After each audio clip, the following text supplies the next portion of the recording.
5-ci sinif şagirdləri, bugün dərsliyinizdən Azərbaycan səyyahların gözü ilə, yəni Qafqaz səfəri tapşırıqlarının, mətninin tapşırıqlarının izahına birlikdə başlayırıq.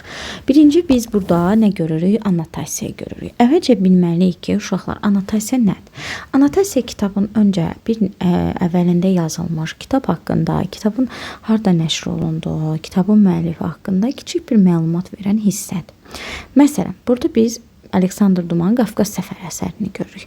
Və Qafqaz səfəri əsərinin əvvəlində belə bir annotasiya var. Və bu annotasiya bizə imkan verir ki, kitab nədir, nə üçündür, necədir, nə haqqındadır kimi suallarımıza cavab tapaq. Burada da biz görürük mətni. Mən oxumuram ki, çox vaxtınızı almayım, amma suallara cavab verir. Aleksandr Duma kimdir? Aleksandr Duma dünya şöhrətli fransız yazıcısıdır. Hansı əsərlərin müəllifidir? Baxın uşaqlar, burada əsərlərin adı var. Dəftərinizə bunları yazırsınız. Annotasiyada hansı cümlələr sizi kitabı oxumağa, mütaliə etmək istəyən yarandı? Məsələn, bax bu cümlələr. O adətən, yox, üzr istəyirəm, səhv işarələdim. Məsələn, orada səyyahı yol qeydləridir və mənə də maraqlı gələrdi ki, o yolda başına nələr gəlib və hansı qeydləri edib. Sizcə, xalqın hansı adət-ənənələri, yeməkləri əcnəbi səyyahın diqqətini cəlb edə bilər? Uşaqlar, bu sualın cavabını sizə buraxıram. Çünki özünüz fikirləşin, siz səyyah olsaydınız, ölkəmizin, xalqımızın hansı adət-ənənələri və yeməkləri sizin marağınıza cəlb edərdi? Bu mətni saxlayıram, oxumuram və keçirəm. Mən artıq oxumuşam. Siz də videonu saxlayın, oxuyun, keçək çalışmalarımıza. Bir də yadınızdan çıxartmayın ki, uşaqlar Nuxa dedikdə indiki Şəki şəhəri nəzərdə tutulur. Çünki əvvəllər 1846-cı ildən 1968-ci ilə qədər bura Nuxa şəhəri adlandırılmışdı. Amma dediyimiz kimi söhbət Şəkidən gedir. Burada mütləq söz ehtiyatında bir hissə var və bunu mütləq bilməliyik uşaqlar. Ekzotika. Ekzotika əsrarəngiz, qeyri-adi görünən adət, hadisə, varlıq və mənzərə nəzərdə tutulur.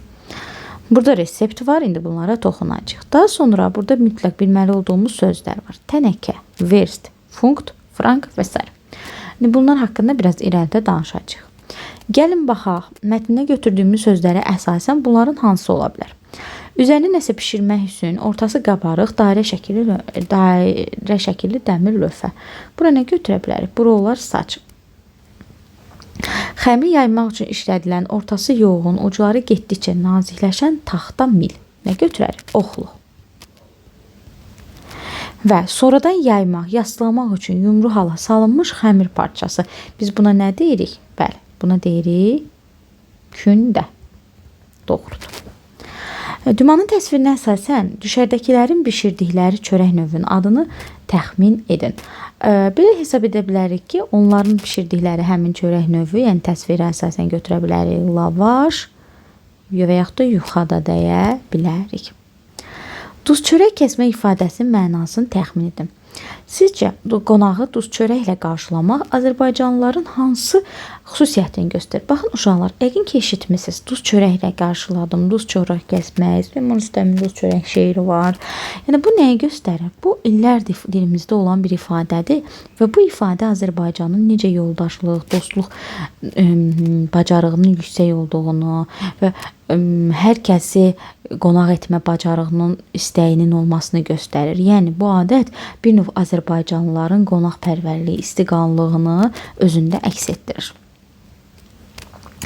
Keçək növbəti çalışmamıza. İkinci də artıq çalışmamıza keçirik. Bir saniyə.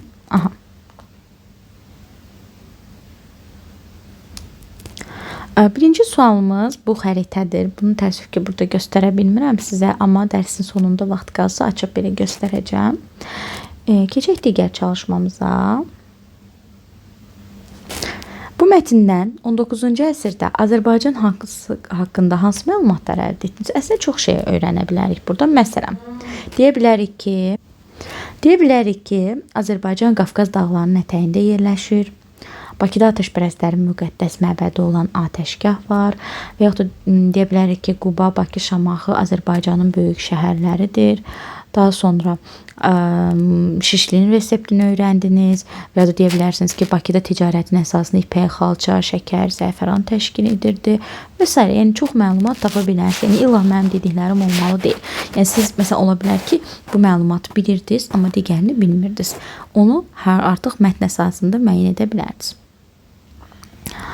Keçək digər çalışmalarımıza. Deyir ki, şəkli və plana əsasən Dumanı Xurşudbanın Natəvanla görüşünü təsvir edərək mətnin müvafiq hissəsini genişləndirin. Dumanı Xurşudbanın Natəvan və onun həyat yoldaşı Knyaz Xasa ilə tanışlığı, onlar arasında səmimi dostluq münasibətləri, Dumanın şairlə şahmat oynaması və Dumanın məğlub olması. Deyə bilərik ki, Qafqazda səfərdə olarkən Aleksandr Duma Bakı şəhərinə gəlir və Bakıda qonaq olarkən Xurşudbanın Natəvan və onun həyat yoldaşı Knyaz Xasa ilə tanış olur. Onlar arasında səmimi dostluq münasibətləri yaranır və bir gün fransız yazıcısı olan Duma Azərbaycan şairəsi Natəvanla şahmat oynayır. Və onun nəticəsi bu oyun onlara çox xoş təsir bağışlayır. Oyunun nəticəsi çox yadda qalan olur və Natəvan Dumanı mat edir. Yaxşı, bir hekayə formasında yazdıq həmin bu hissəni. Çünki özü verib də hadisələr nədir? Mən onu hekayə formasına saldım. Burada qeyd edirəm ki, hekayə formasına saldım. İndi deyir ki, bunu hansı hissəyə əlavə edə bilərik? Bunu deyir. Dumanın orada mətni hissə var idi. Bakı səfərini təsvir etdiyi hissə var idi. Bax, oraya əlavə edə bilərik. Və uşaqlar fikir verirsinizsə, bəs deyə bilərsiniz ki, necə müəyyən edəsiniz ki, bu Bakıda olub. Şəkilə baxanda biz Çəri şəhəri və Qız qalasını görürük. Ona görə də müəyyən edə bilərik ki, bu görüş Bakıda baş tutub. Müzakirə. Mətnə istinad edərək səyahət xalqlar arasında mədəni əlaqələri inkişaf etdirir. Bəli, əslində həqiqətən də belədir.